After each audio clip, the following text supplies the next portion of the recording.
Hi, I'm Paul. Definitely not one take Tremblay. Happy birthday, Sadie. I hope it's been a good birthday month.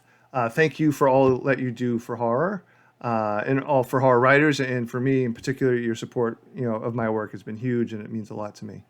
Um, so I don't have a novel coming out in 2021, so I can't read from that. I just finished a new one, but it's still very much being edited and in the baking phase.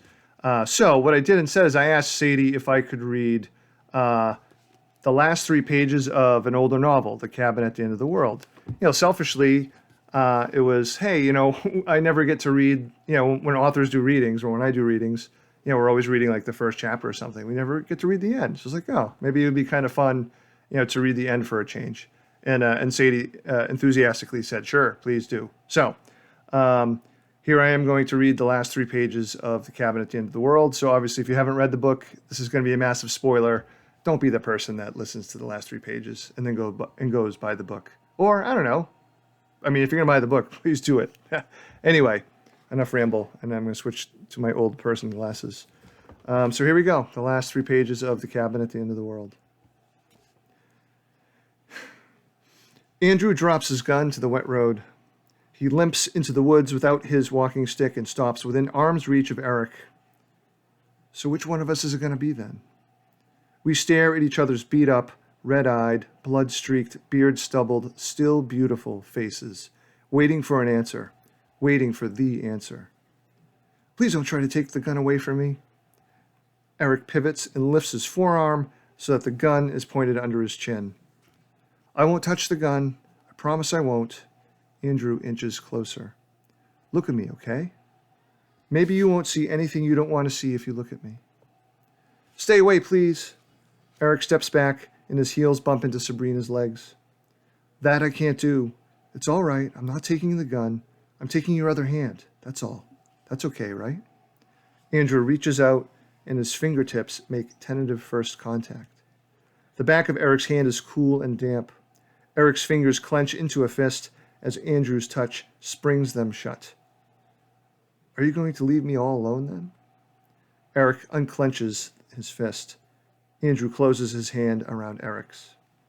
You're too close. You should back up. I don't want to get you hurt, Eric says. Would you shoot me instead? I'd rather not be here alone, without you, not for 1 second. Eric gazes into Andrew's face, an ever-evolving landscape more familiar than his own. He doesn't pray, not to the light or to God.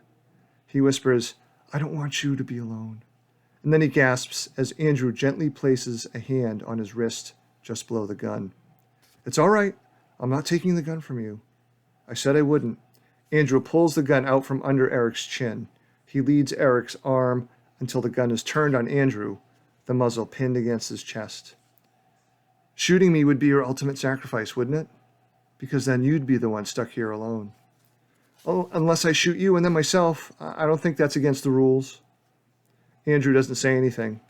He drops his hand away from Eric's wrist. The gun remains pointed, adhered to his sternum. Eric says, I don't know what to do.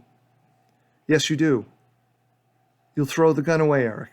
It'll be hard, but we'll pick up the truck keys and we'll walk down the road. Our faces are only inches apart. We breathe each other's breaths, blink each other's blinks. We squeeze our hands together. The rain traces the lines of our expressions, those characters of the most complex language. Eric asks, what if it's real? But it's not. Andrew! Eric yells, and Andrew jerks his head in surprise.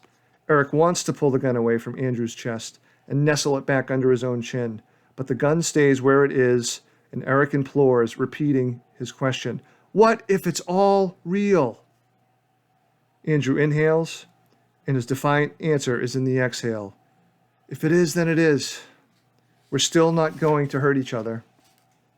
What will we do? We can't go on. We'll go on. We stare, and we watch the rain, and we watch our faces, and we don't say anything, and we say everything. Eric pulls the gun off Andrew's chest, lowers his arm, and drops the gun to the forest floor.